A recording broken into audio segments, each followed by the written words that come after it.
The Son therefore shall make you free. Ye shall be freed indeed.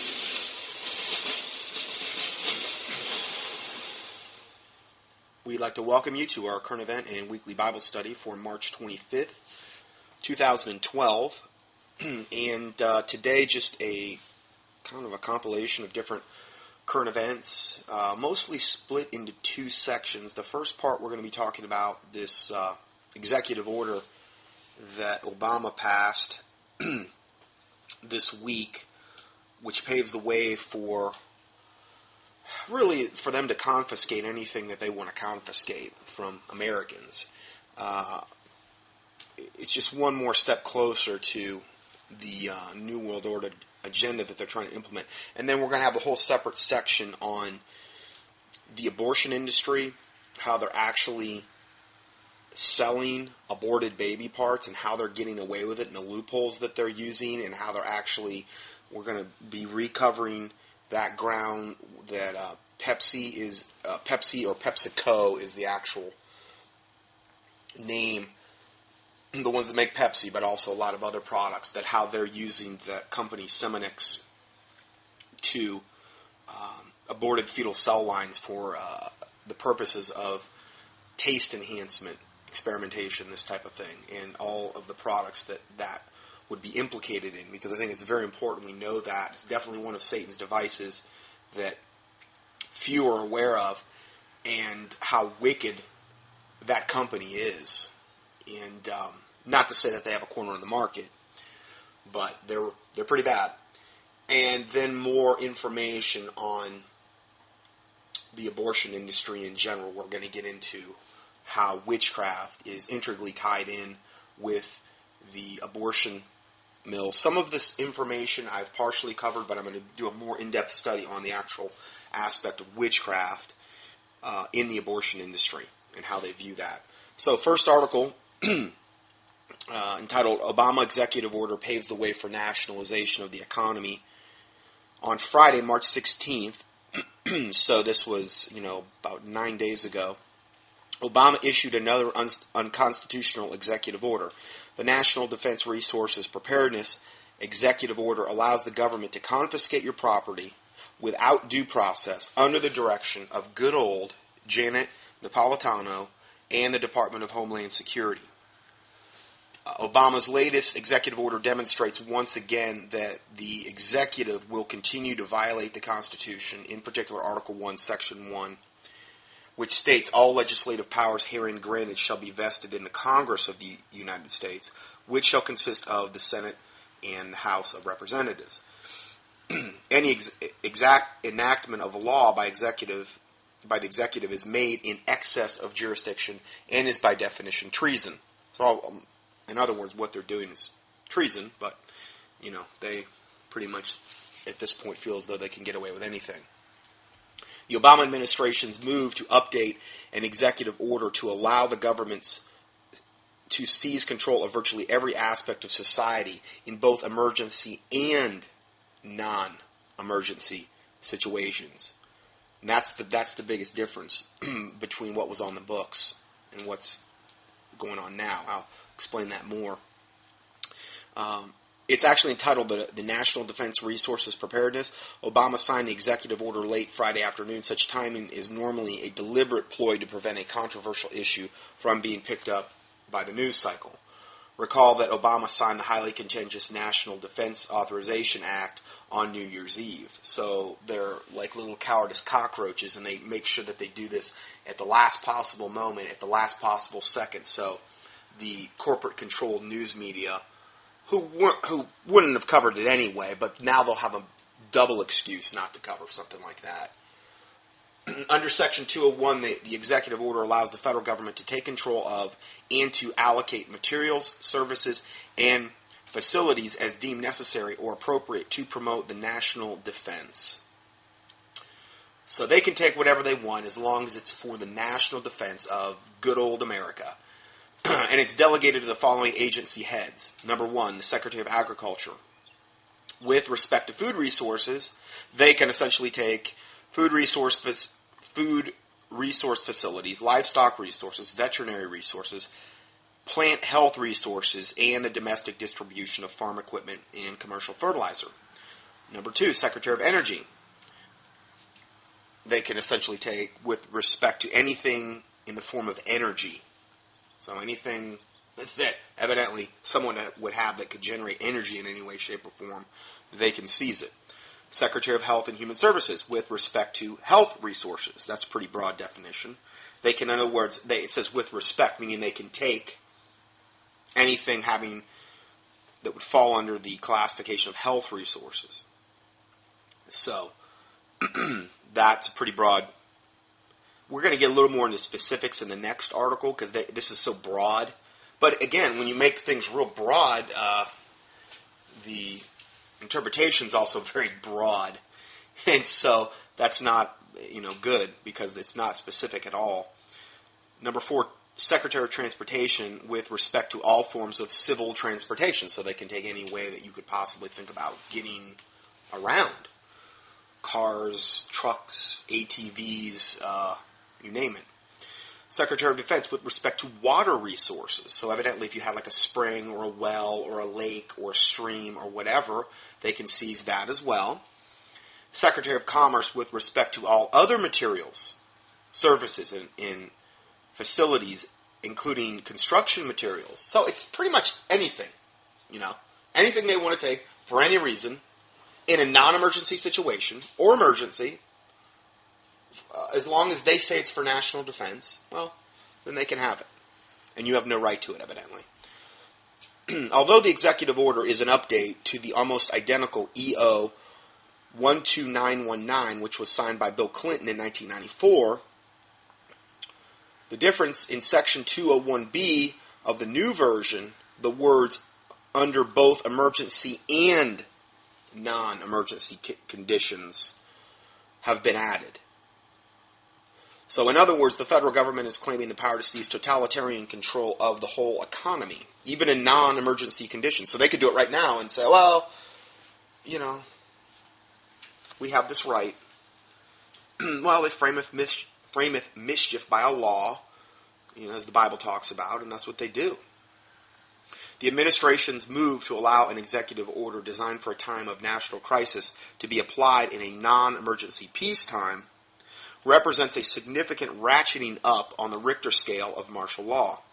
Just because Obama's predecessors like Clinton and Bush did not use this executive order does not mean it's not anathema to the U.S. Constitution. Obama may not use it either, but just as the president has promised to not use the kidnapping provision of the recent NDAA bill, which his administration pushed for, that does nothing to prevent a future administration from indefinitely detaining American citizens under the law. America is already under a state of martial law, but many have been conditioned to accept it because the degree to which it has been implemented has not yet reached its maximum. It's like incrementalism, in other words. You don't have to be a witness at a Waco-type siege every day with tanks and the government killing citizens to be under a state of martial law. We already have the executive branch claiming the power to have Americans abducted and imprisoned without trial under the NDAA. And then there's links here to each one of these things if you want to explore that further on the PDF for March 25th, 2012. We already have the executive branch claiming the power to assassinate American citizens with no legal process whatsoever. There's a link to that as well. And we've covered all these points in previous weeks. We've already have checkpoints manned by TSA goons as well as other militarized forces spreading across America. We already have the Pentagon claiming it doesn't have to even recognize Congress to launch wars, which we talked about that, I believe, last week. And that the only superior body it has to answer to is the United Nations. True. We already have the Department of Defense characterizing protest, as low-level terrorism, while the federal government is busy labeling everyday activities and behavior as indicative of terrorism. And I clicked on that link because I wanted to know more about that. And there's a PDF entitled Terrorism Awareness and Prevention, this is released by the government, is presented as a guide for both residents and workers of New Jersey, along with employees of federal, state, and local agencies on how to assist in combating terrorism by identifying, quote, unusual or suspicious activities and behaviors. The guide encourages participants to look for signs of nervousness in people you come in contact with. Signs will become particularly evident in a person's eyes, face, neck, and body movements. The document then lists examples of suspicious behaviors indicative of terrorism, which include, quote, exaggerated yawning when engaged in conversation. So if you see somebody exaggeratingly yawning when they're in conversation, that's potential terrorism activity. Why don't they just gut shoot them right there and get it over with? I mean, we all need to be in the electric chair for 30 days. I guess we're all terrorists, Come on. Well, why are they letting us get away with this type of behavior? I don't understand it. Also, another suspicious behavior that might be indicative of terrorism is glances. So if you glance at somebody, you might be a terrorist now. So make sure you keep your eyes down to the ground. That's probably terroristic activity as well. And then the other one is the cold, penetrating stare. Ooh, yeah. And then rigid posture. So if you're rigid, if you see somebody with rigid posture, oh boy, they probably got a suitcase nuke, dirty bomb, like within, arm's reach. They're going to, or at least a grenade or something, they're going to pull the pin on and blow everybody. I mean, come on. It's got to be. Rigid posture. I'm quoting from this article now. And then the last one is goosebumps. Goosebumps, yeah. So that's the last one that might be indicative of potential terroristic activity. This is where the nanny state devil governments went to, where everything is essentially outlawed. And they're going to make sure that they go out of their way to call evil good and good evil, so that everybody's perceptions of what evil is changed. If it's evil, it's good. The Bible says, woe unto them that call evil good and good evil. And this is the way those society is becoming, unfortunately. Those things alone, those 5 things alone that we just mentioned above, illustrate beyond any conceivable doubt that America is already under a degree of martial law. There is a link here you can click on that says Group Demands Investigation into the Department of Homeland Security Long History of Labeling Americans as Terrorists. Going further, the U.S. Secretary of Defense just announced on March 7th to a Senate committee that the military now takes orders from the UN, and that's just a confirmation of what we talked about just now and also what we covered last week, where Defense Secretary Leon Panetta and Joint Chiefs of Staff General Martin Dempsey indicated that international permission, rather than congressional approval, is what actually provides a legal basis for military action by the United States now. So they're basically just saying the UN, we take orders from the UN now, and not our own Congress. Next article is entitled, What is Obama So Afraid Of? Quietly, with little fanfare, President Obama signed the National Defense Resources Preparedness Executive Order on Friday, which is what we talked about. Now, this is a little different take on it. This is a little more expansion on certain things, a little more specificity in some areas. In the past, these orders have been related to things like production capacity for defense contractors or giving FEMA authority to resolve disputes between other departments in federally designated emergency areas. President Obama's order, however, takes things much, much further. Number one, the order vastly expands the role of Homeland Security. Now, this is what the first article really didn't cover. As if they didn't already have too much influence in people's lives, meaning Homeland Security. Apparently, highways, shopping malls, airports, buses, stations, Walmarts, hotels, train stations, etc. aren't enough for DHS. I've heard a story the other day where a guy had been in Walmart, and he had come out with water storage containers. And guy from Department of Homeland Security was either in Walmart or in the parking lot, followed him out and questioned him as to why he was buying them. Don't shop at Walmart. I'm telling you, that place is cursed, it's evil, it's as big brother as you can possibly get. It should be called China Mart anyway. It's what they want to do is destroy all the mom and pop businesses, which they've done a really good job at doing. Yeah, you can get stuff way cheaper there, no doubt. But that's their goal, is to create something where you're dependent upon them. They're totally evil, totally Big Brother, totally linked up with Homeland Security. They're totally linked up with Janet Napolitano, see something, say something. A lot of them have the telescreens now in the checkout lines. You do not need to be giving your money to that evil, wicked, corrupt, devil company. And that's just one of the many horror stories I've heard about Walmart. And I'll be honest, and I'm not saying this because I think I'm better, but every time I have been in a situation in the last, I'd say, 3 to 4 years, where I even attempted to go in there, whatever I purchased literally didn't work out of the box, or it broke the same day. It's like God will not let me go to that place.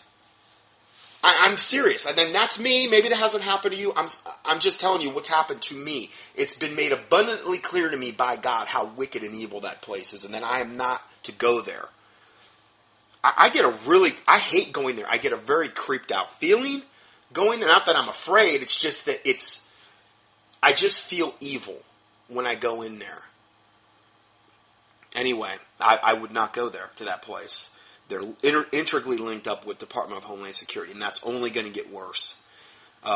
In case it wasn't clear before, the people who molest children and radiate travelers will now have total and complete control in some event defined as a national emergency in the sole discretion of the president. I believe because TSA is under Department of Homeland Security, that type of thing. So again, when you have Homeland Security, that's TSA as well, under them, expanding their powers. So, that's that's not a good scenario. Number 2, this order that Obama signed further provides for an effective nationalization of the entire U.S. economy in the event of an emergency. The Secretary of Labor, for example, will, quote, collect and maintain data necessary to make a continuing appraisal of the nation's workforce needs for the purpose of national defense. What? Secretary of Labor, they're going to collect and maintain data for the appraisal of the national workforce needs for the purposes of national defense. Does that mean they're going to conscript people? Does that mean they're going to force? Yeah, essentially that's what it means. They think evidently that it's going to mean they're going to use forced labor under the guise of national defense. And then to, quote, formulate plans, programs, and policies for meeting the labor requirements of actions to be taken for national defense purposes. So they're going to appraise the situation of how many slaves they evidently need in order to determine their national defense needs. Evidently it's free slave labor, I guess. I don't know what else to think of it. In other words, the Labor Department becomes the Ministry of Plenty, and all the good little citizens will be forcibly reallocated to other jobs. This turned out really well for the Soviets. Also, why did the Department of Homeland Security just put in an order for 450 million rounds of .40 caliber ammunition? There's a link to that just happened.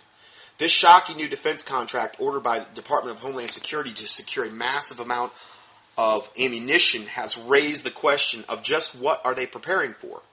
Massive civil unrest? An invasion by foreign powers? What is it? I mean, 450 million rounds? The order is to supply 450 million rounds of .40 caliber ammunition, which is more than one bullet for every single person in the United States. The Department of Homeland Security has been extremely busy in the last few months. Whether it be mastering the surveillance of social media, and there's a link to that. There's a lot of the stuff that I'm mentioning, just so you know, when you see something's underlined, usually that means it's linked. And you can click on it and go to, say, okay, well, yeah, you're just spouting off the mouth. No, you can click on the link and go to see where that's been proven. It's just that we don't have time to cover every aspect of all the draconian things they're doing in a given article. I try to do it over time, respectively, because, time just doesn't permit me to cover every story, obviously. So, Whether it be mastering the surveillance of social media, planning to build a level 4 bioweapons lab in the middle of the country, defending globalism, lying to Congress about their big brother policies, labeling people who believe in conspiracy theories as potential terrorists, or taking over cybersecurity, DHS seems to be actively working against the American people on every front. I mean, they're pure evil. This is why we need to pray against these devils. I mean, this is just one sick, perverted, wicked sect of the government. Department of Homeland Security and FEMA. And, I mean, obviously there's a lot of really disgusting tentacles. And if the head is sick, the whole body's going to be sick. And I know Obama, you could say, okay, he's a puppet on a string. True, not saying he's not. But and ultimately, they're most likely taking orders from their Illuminati handlers. But who are they taking orders from? Satan. So, again, you start at Satan being literally at the top of the food chain. And this is why the Bible says that we battle not against flesh and blood. A lot of the emails that I get, people saying this or that and asking me advice about this or that, a lot of it for me usually boils down to the fact that you're looking maybe at the situation and not realizing where ultimately is that situation deriving itself from. I mean, if Satan didn't exist, would that situation exist? You have to ask yourself that question. If evil did not exist, if Satan and his fallen angels and demons and devils weren't there, would that situation... No, probably you probably wouldn't have that situation going on.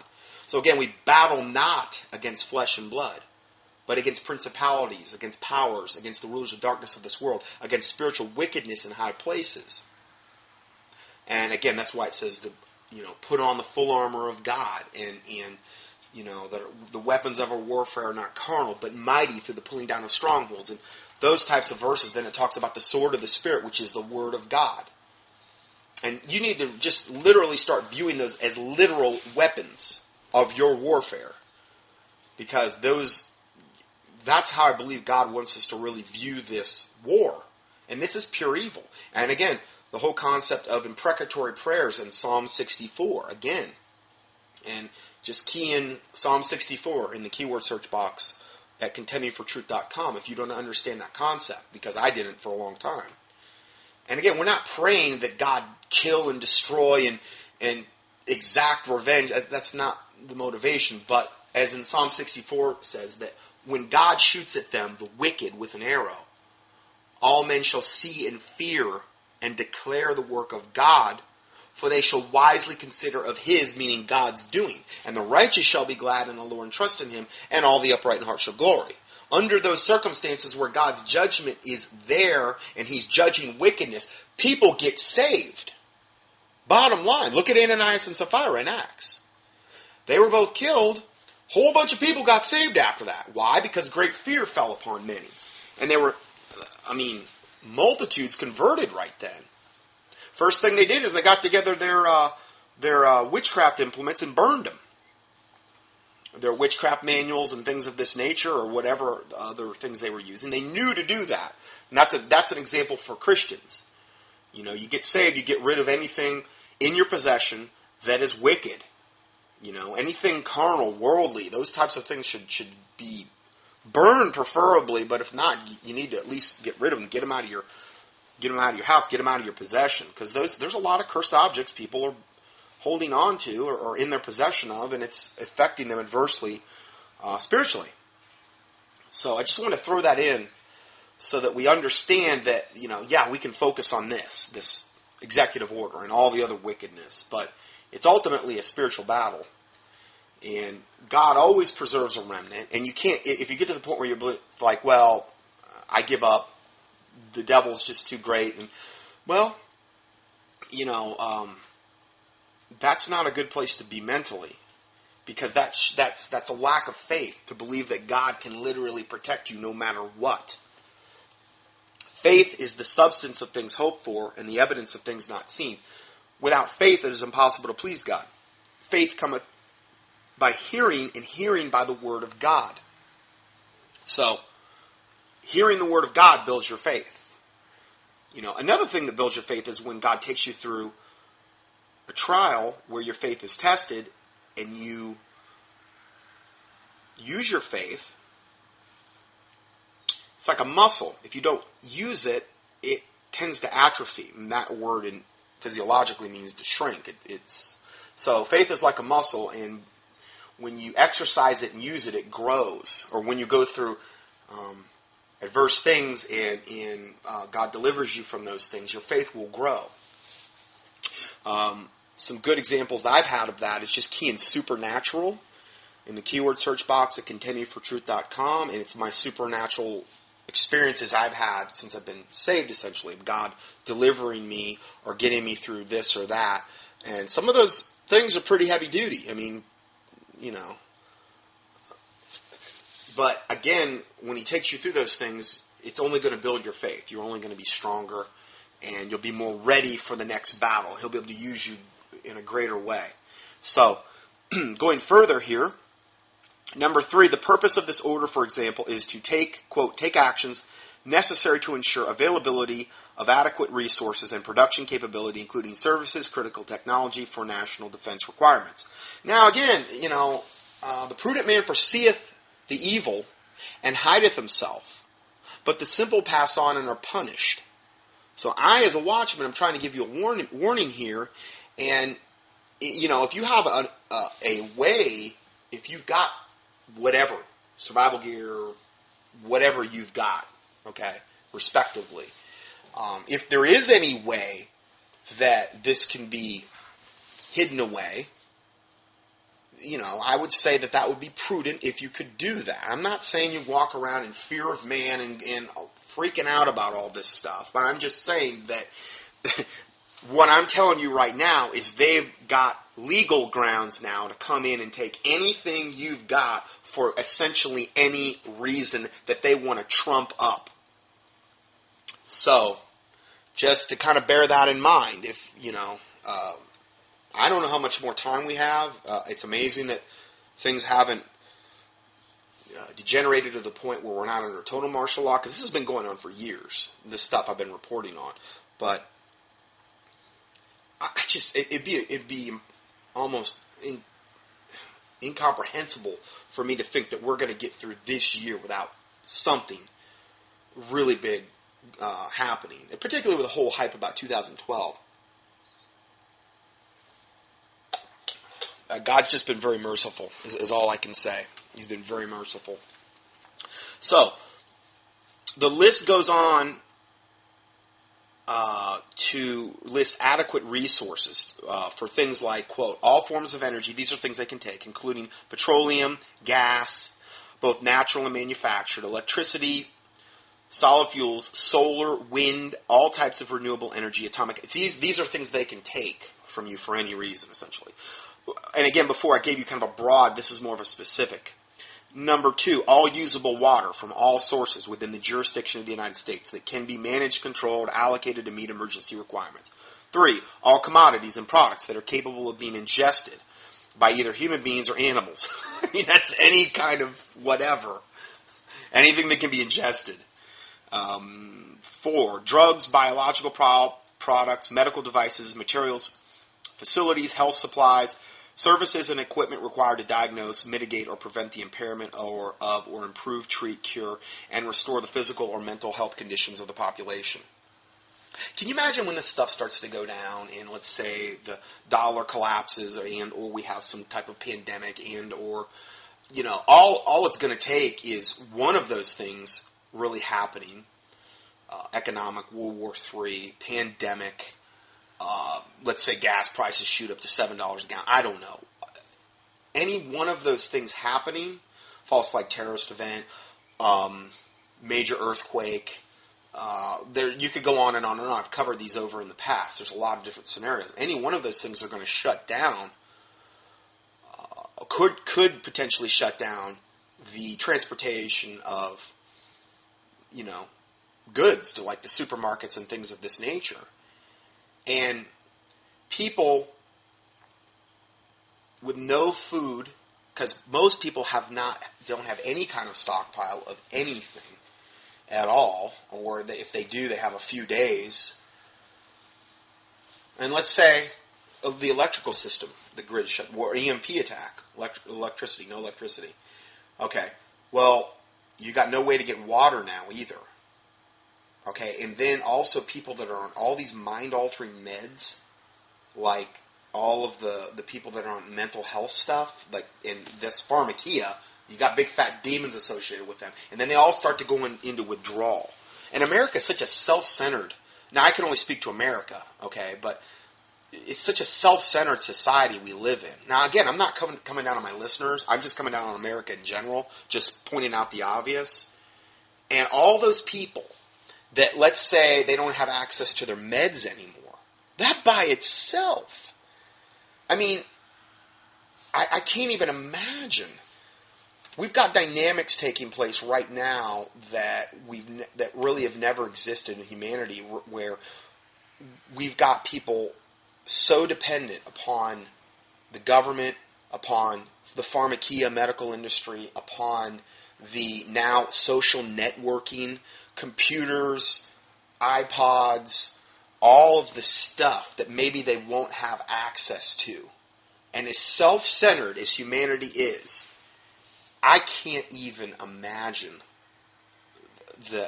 all those things in combination, what it would actually end up being like. This is why you really don't want to be, if at all possible, in the big city during when this stuff happens. It's not a matter of if, it's a matter of when this happens.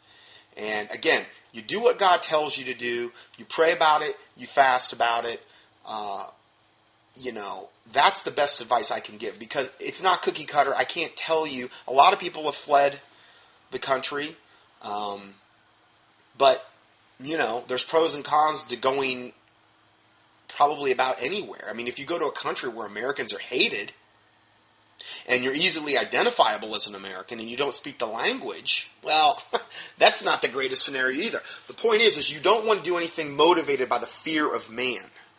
Okay, why? Because the fear of man bringeth a snare. But the fear of God is the beginning of wisdom, understanding, knowledge. The angel of the Lord encampeth around about them that fear him, and delivereth them. So, the fear of God is actually the remedy for all of this. And humility. Humility before God, because, the fear of God will give you, though, humility before God. So if you don't feel like you have the fear of God, or you don't understand that concept, do a keyword search. Like, go up to Blue Letter Bible. Do a keyword search for Blue Letter Bible. And then you can key in there King James Bible, fear of God, or fear of the Lord. And look at all the verses that pertain to it and see all the blessings connected with the fear of God. Because there's no more, I don't think there's anything in the Bible where more blessings are connected with something. But it's rarely preached upon because it's not popular. People want to view God as the big guy in the sky or the heavenly bellhop, and he would never send me to a devil's hell type of deal. And that type of thing. So that's really the remedy for a lot of the fear. The Bible says, what time I am afraid, I will trust in thee. Psalm 56:3. That's a real easy way to remember because it rhymes. What time I am afraid, I will trust in thee. Psalm 56:3. So trust, though, implies faith. So again, it goes back to faith.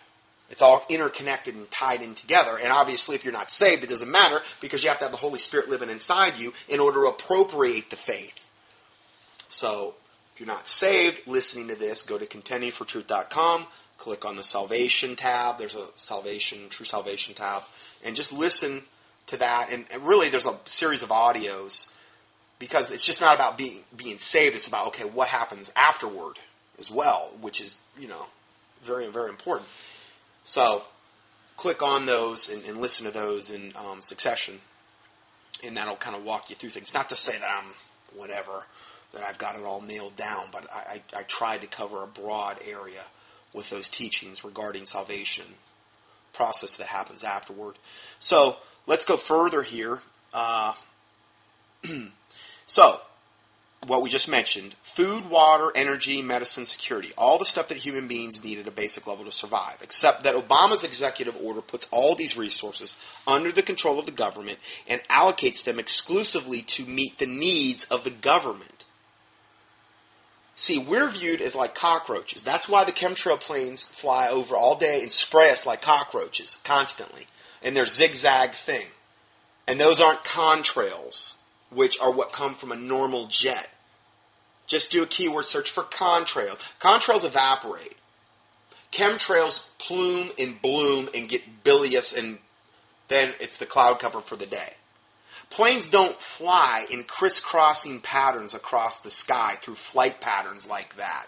That does not happen. That's not how planes fly. But when they're trying to kill us, that's what they do. Now, you want to know more about that, just key in chemtrails in the search box at contendingfortruth.com. I believe I've done some studies on that. Or Clifford Carnicon. He was like the original guy that's done all the chemtrail research. And how that's, they're spraying aluminum on us and barium and things like ethylene dibromide, which is a gasoline additive, and all kind of fun stuff, and for a myriad of reasons. I mean, it's just not one reason why they're doing it, but that's just one of the things they're doing. So, in this capacity, we are all merely subordinates to the interests of the state. And it should be absolutely clear at this point where normal people stand in the grand pecking order. Citizens are resources to be exploited and sacrificed in order to ensure the continuity of the government. In an event of some catastrophe, you will be stripped of basic resources so that the government can survive. A free society cannot exist under such a system in which the state exercises such control or has the authority to exercise such control. I believe also, regarding the chemtrails, there's a new documentary that came out. I think it's like, What in the World Are They Spraying? If you do a keyword search for that at YouTube, What in the World Are They Spraying? That's another thing where you can find out. Now, that's been going on a long time, too. It's not just something that, happened last week. So let's go further here. Taken in conjunction with the NSA's new Utah Spy Center, which will collect and archive the complete contents of every email, tweet, Facebook post, Google search, phone call, and text message, and the National Defense Authorization Act, it's clear that the Obama administration is expecting trouble from within. And with good reason. By every possible calculation, except flat-out fraud, the U.S. government is completely insolvent, and its balance sheet is growing worse by the day. Meaning insolvent, meaning it's basically in a bankrupt-like state, and it's been that way for a long time. The dollar is beginning to be seriously challenged as the global reserve standard, and every effort politicians can make to fix the economy is only going to ultimately make things worse. They're just propping it up and propping it up and propping it up is what they keep doing. This is all playing out with nearly perfect historical precision.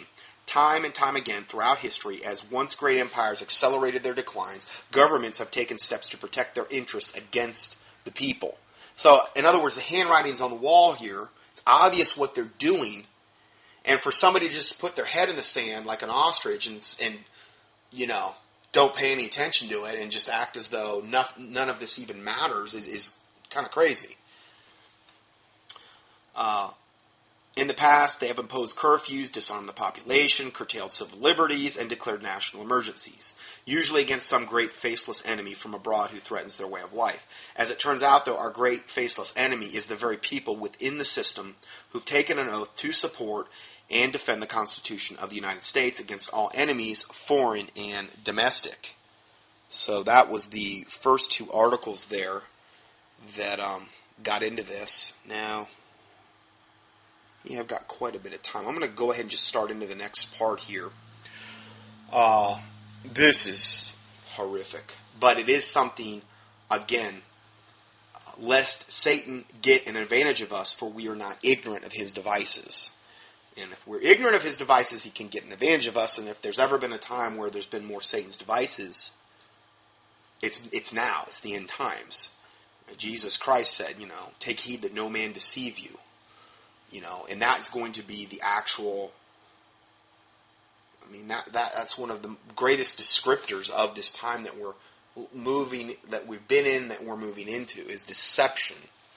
Evil men and seducers shall wax, meaning grow, worse and worse, deceiving and being deceived. 2 Timothy 3:13. And this is the time we're in. And this is entitled, Aborted Babies Are Being Chopped Up and Sold to Researchers All Over America with the Full Approval of the Obama Administration. And again, I do say these things so that we can pray specifically about this wickedness. And this is about as wicked as you can possibly. I don't really think there is anything more wicked than this, what we're going to be talking about. And let's go into the article. Did you know that aborted babies are being chopped up and sold to medical researchers all over America? There's a federal law which is supposed to ban this practice, but it contains a gigantic loophole that abortion clinics are using to sell huge amounts of aborted baby parts to the scientific community. The loophole in federal law allows, quote, reasonable payments associated with the transportation, implementation, processing, preservation, quality control, or storage of human fetal tissue, end of quote. But there are no guidelines as to what those reasonable payments should be. And the Obama administration is not about to start prosecuting abortion clinics. So aborted baby parts from the American babies will continue to be quietly sold for profit to medical researchers, and most Americans will never hear anything about it. They want to do it they want to do it under the radar. They don't want anyone praying about this type of information. Because if you don't know about it, how are you going to pray about it? And again, that's why, because their deeds were evil. They loved the darkness because their deeds were evil. And that's what they want to keep this in the dark. I want to bring it out in the open. I want to shed light on this evil so that Christians can pray about it, or whatever they're convicted to do. With full approval of the Obama administration, one company in the United States has plans to inject aborted baby brain cells into the eyes of patients to see if it will help improve their vision. The following is from a recent article from lifenews.com. There's a link to their website, they're probably on top of this more than anybody, exposing this. Scott Fishbach, the director of the Minnesota Citizens Concern for Life, uncovered the information showing a clinical trial approved by the Food and Drug Administration that uses brain tissue from aborted unborn babies to treat macular degeneration. Stem Cells Inc. will inject fetal brain stem cells into the eyes of up to 16 patients to study the cells' effects on vision. I mean, this is beyond. They're going to inject aborted baby brain cells into people's eyes? How perverse and sick and wicked. One of the best things you can do for macular degeneration, just so you know, is it's been proven that the antioxidants xanthine and zeaxanthine are one of the main reasons that develops. And things like kale and Brussels sprouts are very, very high in those antioxidants. And taking those on a regular basis has been proven to help prevent and even reverse the process in certain instances. And there's a product that Standard Process makes called Cruciferous Complete, which is just kale and Brussels sprouts. But just so you know, that's the cause. It's not because they have a lack of aborted baby brain cells in their eyes. Think about it. I mean, if you inject those in there, I'm sure you'd have to get more injections. Yes, I have a deficiency of aborted baby brain cells in my eyes, and that's why I developed macular degeneration. No, it's actually you have a lack of these antioxidants, which are devoid in most of the foods, which help supply things like the rods and the cones. They're called the rods and cones in the eyes and in certain eye tissue. And that's why these processes happen. But anyway, so Stem Cells Inc., which is this devil company that wants to inject these aborted baby brain cells into the eyes, is not using embryonic stem cells. A 5-day-old human being at the embryonic stage does not have a brain, but a baby at 10 or 20 weeks of development with visible fingers and toes and ears has a functioning brain, says Fishbach. Developing human beings in the womb are treated simply as raw materials for laboratory experimentation by Stem Cells Inc. and other companies seeking to monetize the aborted unborn children. So in other words, they're waiting for these women to come in and get their abortions, and then they can harvest the aborted babies and certain tissues in the aborted babies for their profit. You talk about blood money. Talk about cursed blood money. But the harvesting of tissue and organs from aborted babies is not new. It has been going on for a long time. For example, in a recent article posted on worldmag.com, there's a link to that, describes the very big business that Birth Defects Research Laboratory at the University of Washington in Seattle does in its aborted baby parts section. It's known within the research community as a top government distributor of fetal tissue. Last year, Puget Sound Business Journal stated that the lab in 2009 filled more than 4,400 requests for fetal tissue and cell lines. Meaning, I don't know if that means, probably doesn't mean quite 4,400 aborted babies, because they probably utilize the same aborted babies for different things, but 4,400 requests. The lab's grant records indicate it received $579,091 from the National Institutes of Health last year. That's part of our wonderful, wicked government. It's just like every aspect of our government, most of them are just engaging in the most wicked, evil, sick, disgusting practices. A lot of it's behind closed doors. You don't know about it. To date, it has retrieved the products. This is how they put it. The products of 22,000 pregnancies. It has retrieved the products. It reminds me of that show from like it was like the late 70s called Coma, where they talk about in the show, they were going to give this lady a therapeutic abortion. Yeah, that was real therapeutic to the baby. A therapeutic abortion is how they referred to it in that disgusting vernacular they used in the medical profession. That show really showed you how wicked and evil some of what goes on in the medical profession is.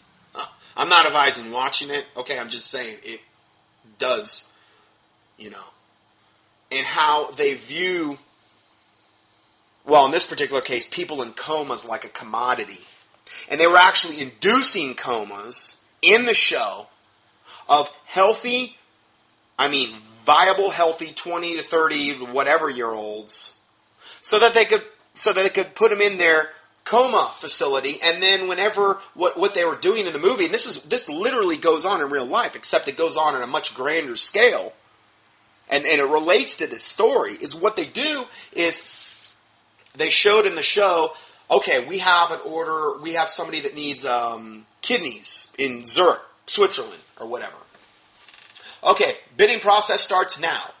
And they go on the computer, and all these rich companies are bidding over this pair of kidneys from a guy who maybe hasn't even died yet. They've got him on the coma. They've got him in a coma-like state. And, Hollywood doesn't put this stuff out for no reason if there's no basis. A lot of it's a warning sign. And again, if you study the whole thing of organ harvesting worldwide, you'll see that it's way, way worse than what they portray on that show, Coma. Way worse. Not even close.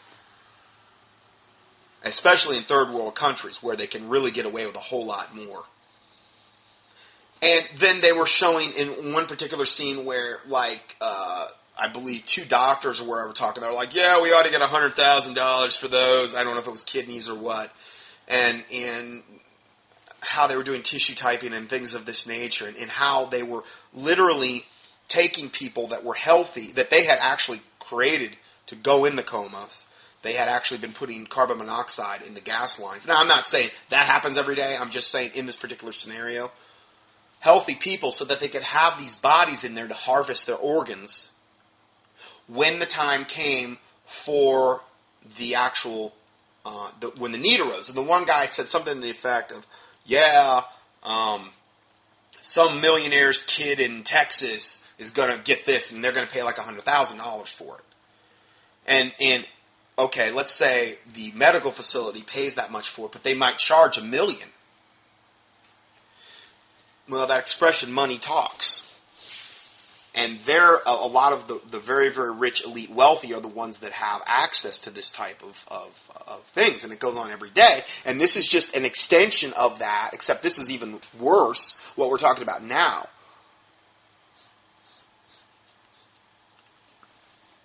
So there's a lot of things that goes on behind closed doors that we're not even aware of. And I'm sure that I'm not even aware of the extent to the wickedness of this. It's satanic. But last year's, the lab grant records indicated that it had received almost $580,000 from the National Institutes of Health last year. To date, it has retrieved the products of 22,000 pregnancies. Retrieved the products. I love that. It's like, again, referring to abortion, a therapeutic abortion. Therapeutic. How sickening. According to a description the lab provided in its most recent grant applications, an increase in non-surgical abortion methods has, quote, created new obstacles to obtaining sufficient amounts of high-quality tissues. I don't understand what they mean by non-surgical abortion methods. Does that mean people aborting themselves? Non-surgical? I don't think that would be real prevalent when there's so many Planned Parenthood places around.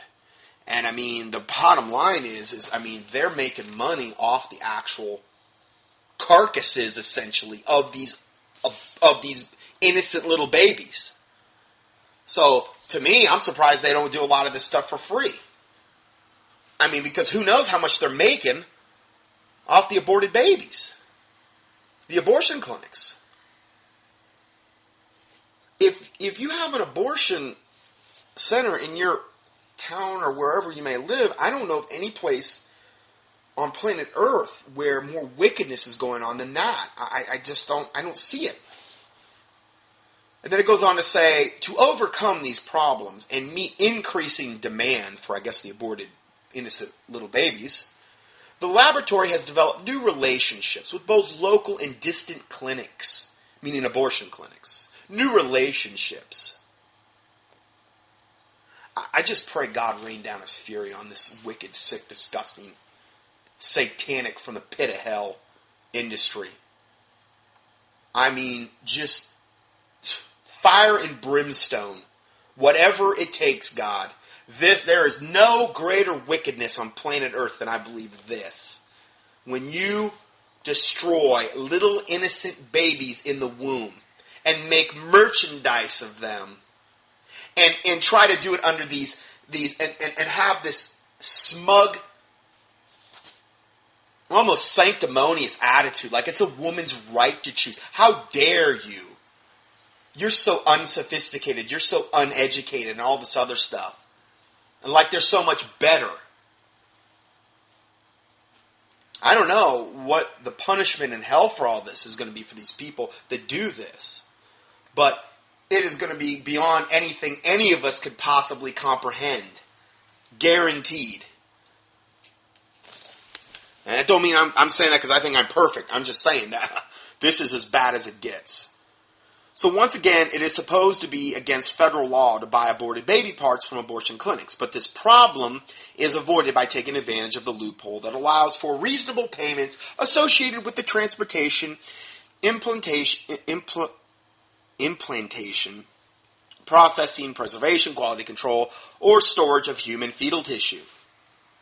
An article posted on lifedynamics.com described how the system works. Now, they're the ones also that have the list of like companies like restaurants and companies that are really high on the like giving money to like Planned Parenthood and those types of things. There's a lot of places you might be eating that, give money actively to Planned Parenthood. A lot of places, or you may be shopping at Home Depot, believe like Red Lobster.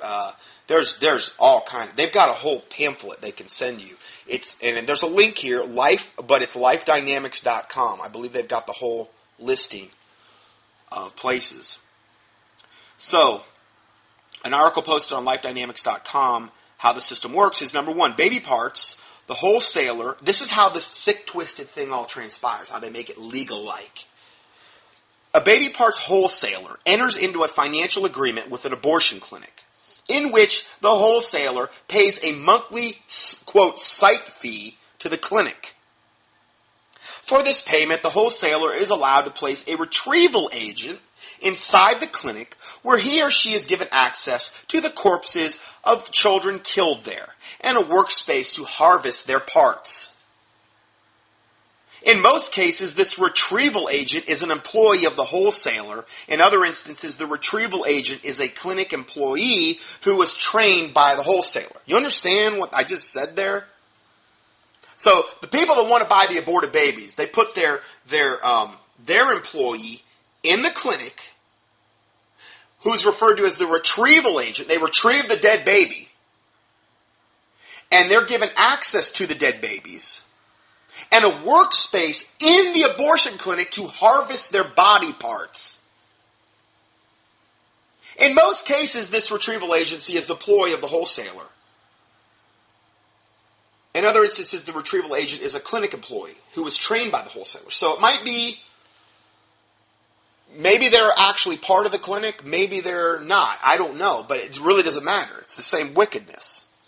Number two, then, what happens next? The buyer, usually a researcher working for a medical school, pharmaceutical company, biotech company, or government agency, supplies the wholesaler with a list of the baby parts wanted. So the buyer supplies the wholesaler the list with the baby parts wanted. So the wholesaler, who's got their agent in the abortion clinic, who can harvest all the aborted baby body parts, the wholesaler is kind of waiting for the buyer's list of what they need, just like on that show Coma, where we need this. Okay, the bidding's up. Okay, the bidding was at 40,000 for the kidneys. Then it went like 41, 40. Okay, 42 sold to the people in Zurich, Switzerland. That's how it went. And they do this all day long. Number three, when such orders are received by the wholesaler, they are faxed to the retrieval agent at the clinic who harvests the requested parts and then ships them to the buyer via FedEx, Airborne, or a similar common carrier. In that show Coma, and what they do here is they'll take the organs or whatever they're harvesting, they put them probably like on ice or whatever, I don't know exactly how they're doing it, in some type of medical box, and then they get them shipped out as soon as possible, because the fresher the organs, the more they'll typically pay for them.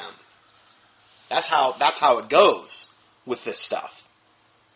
And in the case of Coma, they had an ambulance that went out probably several times per day with lights flashing to go to whatever, like probably, I don't know, some FedEx type place where they would actually ship the body parts out to the buyers. That's exactly what they're doing here, essentially. These parts are then donated by the clinic to the wholesaler, who turns around and then donates them to the buyer. The buyer then reimburses the wholesaler for the cost of retrieving the parts. So they're getting around this, real supposedly legally, but they're not fooling God, that's for sure. In the end, they lie and say nobody is technically buying or selling anything, but they all get what they want, and a lot of money changes hands. That's why I said the love of money is the root of all evil. This is as sick as it gets. A number of years ago, an abortion industry insider came forward with shocking details of how this organ harvesting operation actually functions. The following is from a very eye-opening Investigate Daily article. There's an actual link to that article. Now, this is really sick, what I'm about to say. Okay? I'm just warning you. But it's truth. It's truth. And we should know to the extent of the wickedness that's going on in these places. So we have an idea, because a lot of times for a lot of my listeners, because I know that my listener base has really increased a lot recently, particularly since we went over to an automated email list. And there's a lot of people that might not have ever heard this information. So this is from this Investigate Daily article. And let me just see what we got going on here. I want to see how far I've got to go.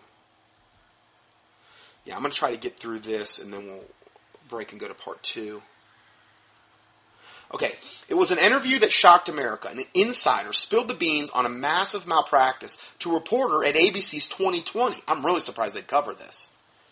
Only this time it wasn't big tobacco and the gun sites. It was the U.S. abortion industry, exposed as harvesting the organs from aborted babies. According to the former abortion clinic technician, Dean Alberti. Now, this is a guy that worked in there, okay? He said clinics were harvesting eyes, brains, hearts, limbs, torsos, and other body parts for sale to the scientific market. Laboratories wanting to test new drugs or procedures, or researchers trying to find the causes of genetic disorders or discover some new ways to treat orders like Parkinson's. Whatever. I could care less. It's all lies to me. I mean, the medical profession isn't about getting people better. It's about disease propagation and the handling of symptomatology and diseases. It's not about curing anything. Why? Because if they cure something, their source of their monetary stream regarding that particular disease is going to die and end. They don't want that. There's cures for everything, but they suppress it because they want to perpetuate the disease. And they want you to go to them so they can control you and control it and get you hooked on drugs and then eventually become surgical candidates. So you're in their web. That's how they roll. That's what they do and how they work. Key in pharmakia or pharmaceutical or pharmacy in the keyword search box. On contendingfortruth.com, I've covered this subject in depth many times. So, going further, it says sometimes babies actually survived the initial abortion procedure. Now, this is a guy that witnessed this firsthand. And workers actually have to kill the babies themselves before harvesting the organs. How could somebody do that? How seared with a hot iron would your conscience have to be to do something like that? How demon-possessed to the stinking toenails would you have to be to do something like that? I can't even comprehend it. Alberti worked for a Maryland agency called Anatomic Gift Foundation, which essentially acted as a brokerage between universities and researchers seeking body parts, and the abortion clinics provided the raw material. Alerted by the clinics about races and gestations of babies due to be aborted each day. So in other words, the clinics were aborted about the races of the people who were going to get an abortion and the gestations, meaning how far along they were.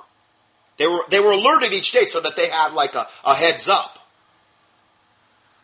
The AGF technicians would then match the offerings of the dead babies' body parts with the parts orders on the client lists. Okay, we got this lady, she's 40 weeks or whatever, how many weeks along, we got that, we can match, so they mix and match, and they try to match it up to their wish list, their satanic wish list.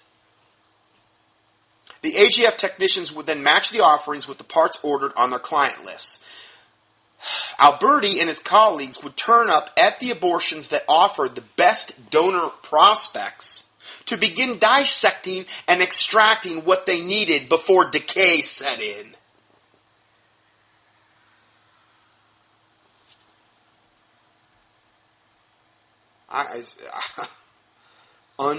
Incomprehensible.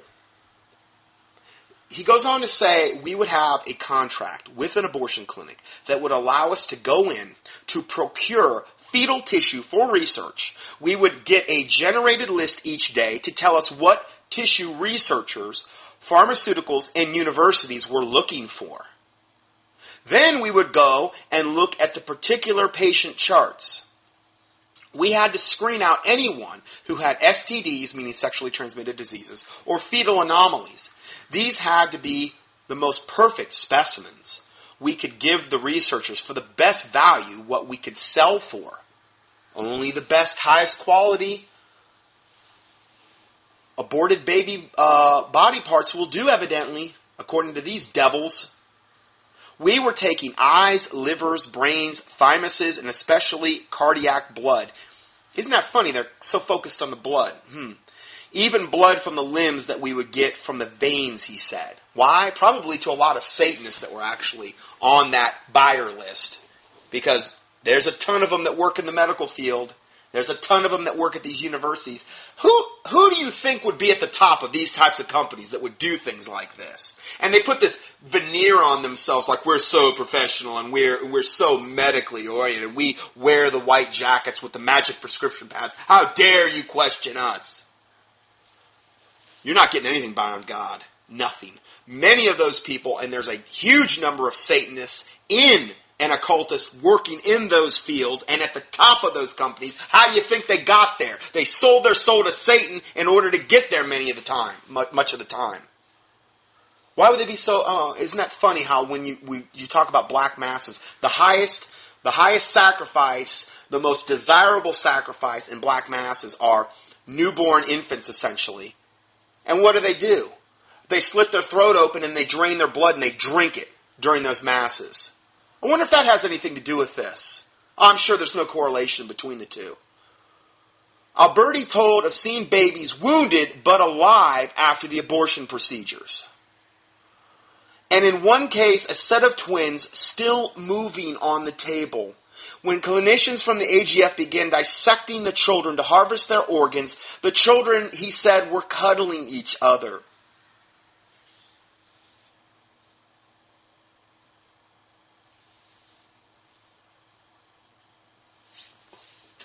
And gasping for breath when the medics moved in for the kill. How could you do that? How could anyone do such an evil thing?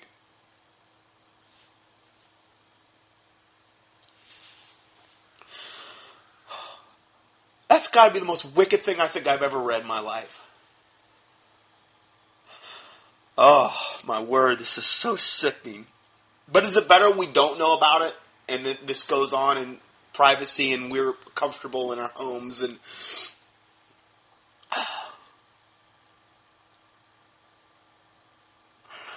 You can read the rest of this shocking article right here. There's a link you can click on. And then it says, are you sick to your stomach yet? This is a hard article to write, but the American people need to be confronted with the truth. Now, there's links to everything I'm talking about here. There's different links if you want to explore this more. I have a hard time with this information. I just... That one show, they've got one show about the abortion industry called Massacre of Innocents, and I mean, that messed me up for like a long time after I watched that. I was just to the point where I couldn't even hardly function. And I'm not saying we bury our heads, but anyway, it says that if we ignore the horrors going on right under our noses, then it would make us just like so many of the other nightmarish societies throughout history that we rightly condemn. There are lists of prices for human fetal tissue all over the internet. One can find an example right here, and he provides a link that you can click on, and you can find out more about that. There's a link to my teaching I did on this subject called Massacre of Innocents, the Occult Roots of Abortion, which we're going to actually talk about that today as well. I'm going to give a more expanded version on one section of this teaching that I did, but this is more of a dedicated teaching. I give you the link to that. It'll be on page 7, I think, of this PDF. And there's also the article called Massacre of Innocents that you can click on, and I give you the link to that. So I'm going to go ahead and end part 1 here. I'm out of time on part 1, and we'll go to part 2 next. Scott Johnson's weekly audios are available for free 24/7 on the internet at contendingfortruth.com. That's CONTENDINGFORTRUTH.com. Please help us continue this work. To support this ministry, our mailing address is Scott Johnson, 2nd line 450 Conover, CONOVR Boulevard West, number 202. 3rd line, Conover, North Carolina, 28613. Or on the internet, PayPal can be used at contendingfortruth.com. Thank you, and may the Lord Jesus Christ richly bless you. Emergency situations. And that's the biggest difference between what was on the books and what's going on now. I'll explain that more. It's actually entitled the National Defense Resources Preparedness. Obama signed the executive order late Friday afternoon. Such timing is normally a deliberate ploy to prevent a controversial issue from being picked up by the news cycle. Recall that Obama signed the highly contentious National Defense Authorization Act on New Year's Eve. So they're like little cowardice cockroaches, and they make sure that they do this at the last possible moment, at the last possible second. So the corporate-controlled news media, who wouldn't have covered it anyway, but now they'll have a double excuse not to cover something like that. Under Section 201, the executive order allows the federal government to take control of and to allocate materials, services, and facilities as deemed necessary or appropriate to promote the national defense. So they can take whatever they want as long as it's for the national defense of good old America. And it's delegated to the following agency heads. Number 1, the Secretary of Agriculture. With respect to food resources, they can essentially take food resource facilities, livestock resources, veterinary resources, plant health resources, and the domestic distribution of farm equipment and commercial fertilizer. Number 2, Secretary of Energy. They can essentially take with respect to anything in the form of energy. So anything that evidently someone would have that could generate energy in any way, shape, or form, they can seize it. Secretary of Health and Human Services, with respect to health resources. That's a pretty broad definition. They can, in other words, it says with respect, meaning they can take anything that would fall under the classification of health few are aware of, and how wicked that company is. And not to say that they have a corner in the market, but they're pretty bad. And then more information on the abortion industry in general. We're going to get into how witchcraft is integrally tied in with the abortion mill. Some of this information I've partially covered, but I'm going to do a more in-depth study on the actual aspect of witchcraft in the abortion industry and how they view that. So first article entitled Obama Executive Order Paves the Way for Nationalization of the Economy. On Friday, March 16th, so this was, about 9 days ago, Obama issued another unconstitutional executive order. The National Defense Resources Preparedness Executive Order allows the government to confiscate your property without due process under the direction of good old Janet Napolitano and the Department of Homeland Security. Obama's latest executive order demonstrates once again that the executive will continue to violate the Constitution, in particular Article 1, Section 1, which states all legislative powers herein granted shall be vested in the Congress of the United States, which shall consist of the Senate and the House of Representatives. Any exact enactment of a law by the executive is made in excess of jurisdiction and is by definition treason. So, in other words, what they're doing is treason, but, they pretty much at this point feel as though they can get away with anything. The Obama administration's move to update an executive order to allow the governments to seize control of virtually every aspect of society in both emergency and non-emergency resources.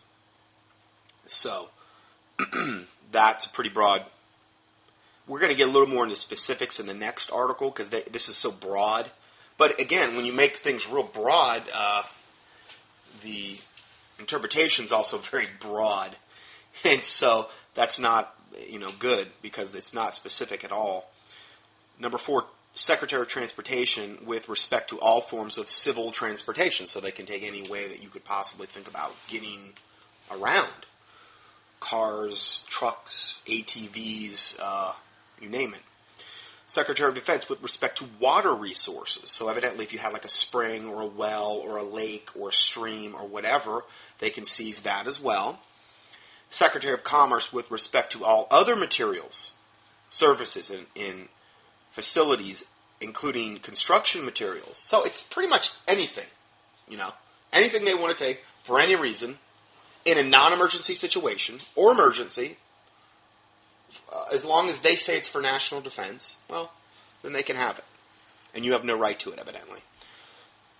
Although the executive order is an update to the almost identical EO 12919, which was signed by Bill Clinton in 1994, the difference in Section 201B of the new version, the words under both emergency and non-emergency conditions have been added.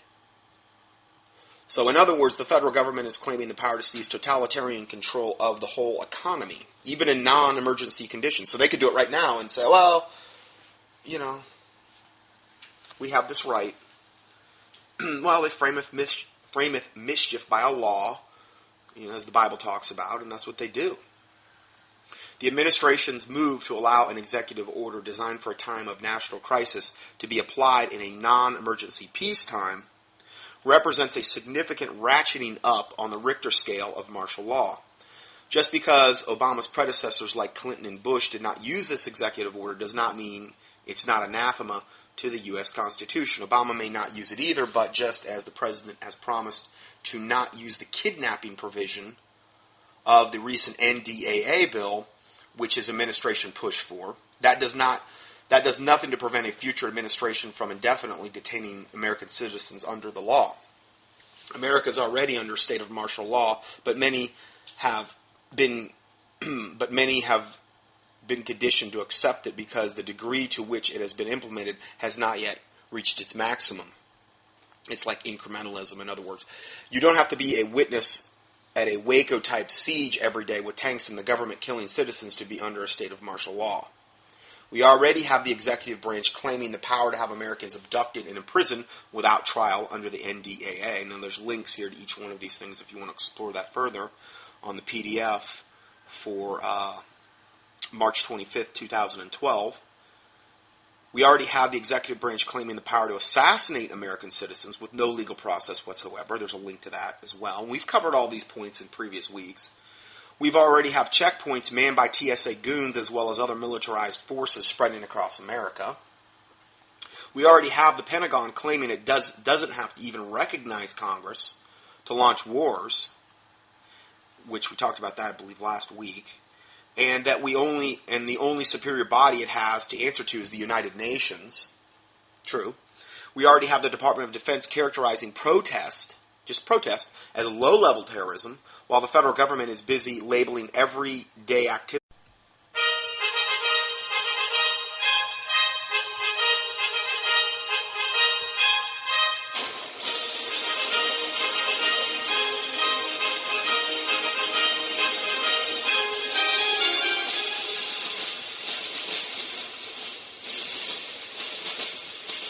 If the Son therefore shall make you free, ye shall be freed indeed.